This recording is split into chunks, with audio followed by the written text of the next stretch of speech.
We're going to Nepal because there has been a deterioration in the press freedom situation in the country. There has been attacks on media houses in Kathmandu and attacks on journalists in the regions. And this is a very worrying development for a country which is undergoing a peace process. I think the recent developments are a result or an impact of the peace process, of the democratic transition.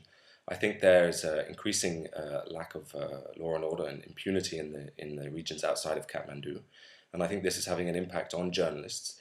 I think the demobilization of certain security or certain armed forces in the country is also creating some more instability outside of the center, and the inclusion of various groups into mainstream politics is also having an influence on how those groups react to the media. So there's a process of democratization which is taking its time to find the right stability.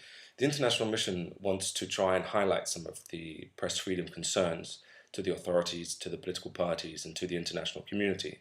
We'd very much like to see the authorities take the attacks on journalists much more seriously. We would like to see the impunity that has existed in the past addressed. We would like to see the political parties being an authority in terms of preventing attacks on media and promoting the role of the media as the fourth estate.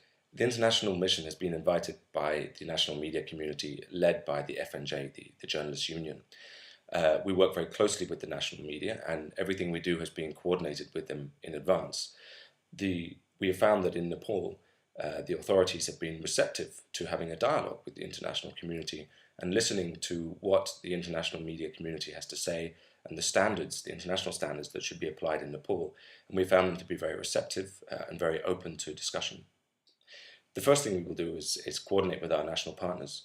And then as soon as possible, we will get into meetings, advocacy meetings with the national authorities, political parties, security forces and others, and then finish the mission by producing a report that has recommendations on what we found and having a press conference so that we get as much coverage in the country as possible.